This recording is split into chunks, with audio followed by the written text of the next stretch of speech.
Hey everybody, my name is Brandon. Welcome back to Cinefessions, where we talk all things media, and welcome to episode 6 of my Shelf Space series, where I take a look at 3 items in my physical media collection, and I ask the simple question, is it worth the shelf space that it's taking up? Today is a special episode because we're actually looking at 3 brand new releases over the last couple of weeks here. 3 movies that I was too excited not to watch once they came in. Wicked, Felidae, and Summer Rental. So these are first time watches on all 3 of these. So let's answer the question if these are worth the shelf space or not. Let's not waste any more time at all. Let's dive right into episode 6 of Shelf Space. Let's start off with one that, even though it was a first-time watch, I knew all of the words to the songs heading into it. This is Wicked from 2024, directed by John Chu. So this, of course, was super popular at the end of last year, but unfortunately my wife and I just didn't get to the theater to see it, which honestly is a real shame because watching this, it reinforced the idea that I figured this would be best watched on the biggest screen possible, and that is absolutely the case. This is a movie that is epic in size, and the music with it just makes it feel that much bigger. So this, if you don't know, is essentially it's a prequel to The Wizard of Oz. We're following our 2 main characters, Elphaba and Galinda. We're seeing basically how they came to know each other back in their school days, and their friendship that forms is just perfect throughout this. I love the way that these characters interact with each other. Ariana Grande, I was already a huge Ariana Grande fan coming into this, but man, she even more so now. She is absolute perfection as Galinda in this. And then Cynthia Erivo as Elphaba, also just awesome in this movie. I think the cast on this is so perfect for each other. The chemistry works excellently. And not only that, but the way they handle the music on this, which can be something that can be a bit controversial, right? Because if you're a fan of the show, you've already listened to this countless times with our original cast, but man, it just felt like it was made for their voices. It works so well. I mean, basically every aspect of this film I could gush about, but the visuals on this 4K were absolutely stunning to behold. The opening landscape shots of just kind of, getting to know the city and the world of Oz, I thought were perfect. And then you get kind of the smaller, more intimate shots as the film progresses, and they work excellently as well. It's done so well from start to finish. And it's crazy to think that this is essentially Act 1 of the Broadway show that we've all known and loved over the years. At least me and my friends have known and loved over the years. And so just the fact that this is only Act 1 is crazy, and I cannot wait to see the finale to this later this year. And absolutely, we'll be going to the theater to see that one because it would benefit from seeing it in a full, IMAX theater, if that's possible. So just such an amazing cast. Of course, the story is going to kind of take a darker turn as we get toward the end, but it has to in order to set up the Wicked Witch of the West, East, I always mess that up, but our Wicked Witch in the future. And so the way this story plays out is so beautiful. The character interactions are damn near perfect. I love Ariana Grande and Cynthia Erivo as Elphaba and Galinda. They are wonderful together. We also get, as you can see on the back, just an excellent supporting cast on this as well. It's just such a beautiful story, and the visuals in this are so much fun to watch. Actually, we've watched this twice already. We loved it so much. And so that's very rare. It's rare that I get a movie and open it right away, let alone watch it twice within, 2 or 3 days of each other. And in between watching them, we actually watched all of the deleted and extended scenes that are available on the 4K. And it was so fun seeing the behind the scenes of some of the making of here. There's not a lot of that in the deleted scenes, but there is some of that. And so the work that they're able to do just in front of a green screen is so cool to see. I loved this movie, which frankly I knew I would coming into it. I know the show relatively well just because we have seen it on stage. I've listened to the music ever since I was in high school because that was just the thing at the time, especially for all of us theater kids. Like, this just took me back to such a special time in life, and I loved every minute of it. It is just such a fun movie that I absolutely recommend if you are a fan of musicals. If you've seen the original show, You've already seen this though, I'm sure of that. But yeah, Wicked is just fantastic. I am going to give Wicked 4.5 out of 5 stars. And is it worth the shelf space? 5 times over, absolutely. I really wish I would have gone like a little bit higher end with this and gotten the steelbook for it, but for now the slipcover edition will suffice. I love this movie and highly recommend it. Let's move over to something completely different now, and this is an animated film from 1994, Felidae. At least, I believe that's how it's pronounced. That's what I'm remembering from the special features I was watching and how they said it. I apologize if that's wrong, but that's how I'm going to say it throughout this video. But Felidae is from 1994, directed by Michael Schack, and this is a German animated film, which is essentially a feline thriller. We are introduced to our main characters, Francis, and I think they called him Bluebeard in the subtitles that I was watching. But our main character, so Francis moves into this new town, and he is introduced basically immediately to Bluebeard. He is a one-eyed cat. And it turns out there is a cat serial killer on the loose here in this city. And they are trying to figure out who done it. So that's what we're following here. It is a who done it, but all done in a cat community. And it is, like I have already said, it is just unlike anything I've really ever seen before. Now, it is not a perfect film. Frankly, the whole start of this, like, we don't ever really find out why Francis is this expert detective, because that's what he is. As soon as he sees this dead cat, he kind of just takes off and takes it on himself to discover who the killer is. And it's never really explained why he is this detective or why he is, this is his desire to do this. So that part was a little bit odd and strange, but really it doesn't matter, because if you just are able to go with it, then I think this movie is absolutely worth watching.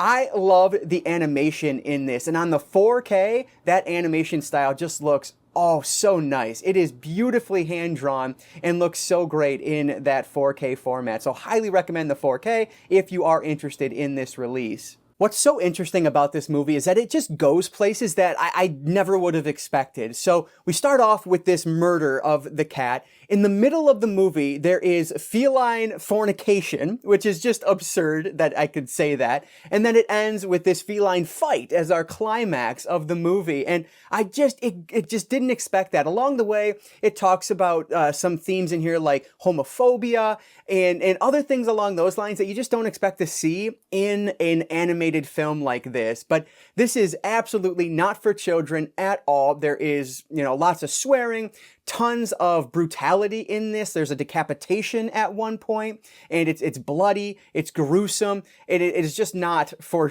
families at all. But that doesn't take anything away from it. That's not what they were attempting to do here. This is an adult animated film, and it is so much stronger for that.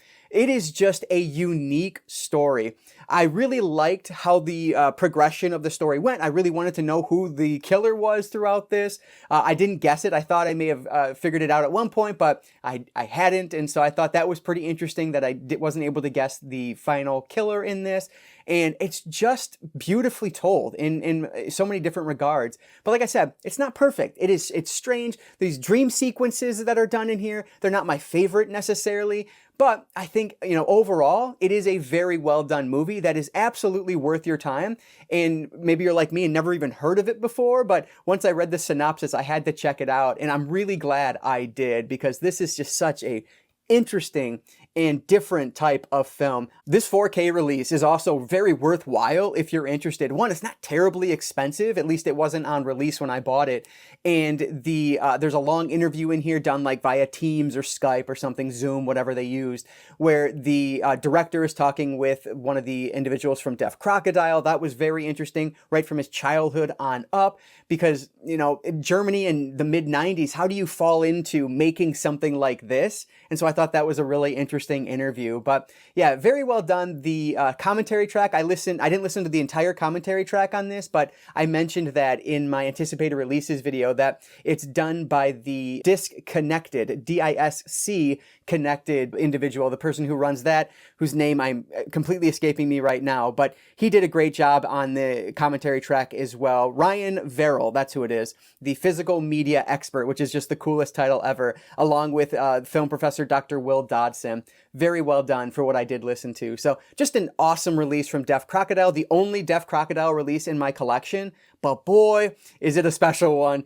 Highly recommend this if you haven't seen it, and it just doesn't seem to be an easy way to check this out without picking up the 4K. And I'd recommend it if it sounds interesting to you. So Felidae, that's how I'm saying it. Felidae is highly recommended. I give this one 3.5 out of 5 stars, and it is absolutely worth a spot on my shelf. Let's once again do something completely different here and jump back to the mid-80s and look at John Candy's first leading role with the movie Summer Rental. This is directed by Carl Reiner, and 2 weeks ago, I had never even heard of this movie. But then I was watching an unboxing video. I think it was Tim Talks Talkies. He was raving about this. And then from there, that caught my interest. And then from there, I heard this movie talked about in like 2 or 3 other YouTube videos. I saw it on Instagram. Everyone all of a sudden was all hyped up about Summer Rental. So I gave in and thought, you know what, for the $20, I just need to see what everyone's talking about. So I'm going to give this one a shot, and I'm glad I did. This is a ton of fun. It is so much a mid-80s movie or a 1980s movie, and I love it for that. We are following John Candy. He is playing this airline, I don't know, he like directs where where flights go. I don't know what that's called, I guess, but it needs a vacation. And so they give him like a mandatory 5-week vacation. And when they do that, he ends up getting this summer rental through a friend down in Florida. Well, just hijinks kind of take off from there once the family gets down there. And, in the audio commentary, they compare it to National Lampoon's Vacation a lot, where Vacation is all about kind of getting to the destination. At Summer Rental, they're already in their summer rental about 10 minutes into the movie. And so that's not really what this one is about. It's about everything that goes on while they're there. And our John Candy, he's a bit of a kind of a bumbling guy. There's this scene that's depicted here where he's walking through the beach and just spilling water on people, stepping on their food, things like that. It's just goofy and funny. And it just works so well. John Candy is such a presence on the screen, and I love him in this. So I think I'm just so happy that I, learned about this movie kind of out of nowhere. It's just so much fun. The main actress in this, oh my gosh, I'm going to totally forget her name, but she's very well known as well. Karen Austin, there it is right there, from The Ladies Club is what it references on the back here. But it also has Rip Torn in it, and he is so good as this like sailing pirate type in this movie, and he becomes good friends with John Candy's character as they he becomes John Candy's sail instructor, because that's where the climax of this movie leads up to, is this sailboat race. And it's so well done. It's just so funny. There's nothing remarkable about it, I guess, other than the fact that John Candy is just a presence that you want to watch. At least I want to watch. And so it works really well. One really good example of kind of the zaniness of this movie, there is a neighbor next to them, and she has John Candy come over one day, and she just had some breast enhancement surgery, and she is just randomly taking her top off for everyone to see them and give them their critique on her surgery. It is so ridiculous. Now, you don't see anything, obviously, so don't take that the wrong way, because it is a 80s movie aimed at families. But keep in mind, 80s movies aimed at families are a lot different than movies today aimed at families. And this is a great example of that. But yeah, definitely a movie that like the whole family can really enjoy if you find it appropriate for your kids. But I just think it's so much fun. And that's just a really good example of kind of how crazy and absurd the whole thing is. But it's funny. I laughed from, basically from start to finish. There are some sincere moments in it with him and his family, which I really enjoyed. It's just an enjoyable movie, and it's really cool that it got the Blu-ray treatment here from Kino. This is a Blu-ray, not a 4K release. I should have mentioned that because the other two were Blu-rays. But I'm just so happy that I finally got to check this one out and learning about it, because like I said, I never even knew about it before this, but it's so much fun, and I'm really glad I took the blind buy, the plunge on this blind buy. So Summer Rental, I'm going to give this one also 3.5 out of 5 stars, and another one that will definitely be staying in my physical media collection. I could see myself revisiting this one down the road, even though it's not a new favorite for me or anything like that. it's just a funny movie that, you know, pretty much anybody can enjoy. So highly recommend this one as well. That is Summer Rental from 1985. All right, so 3 new releases, 3 blind buys, and 3 wins in my book. So that is a positive episode of Shelf Space. But I would love to hear from you guys down in the comments below. Have you seen these 3 movies? And if so, what do you think of them? Do you recommend them? Are they passes for you? I'd love to hear what your thoughts are down in the comments below on these movies and anything else. I appreciate any and all thoughts down there.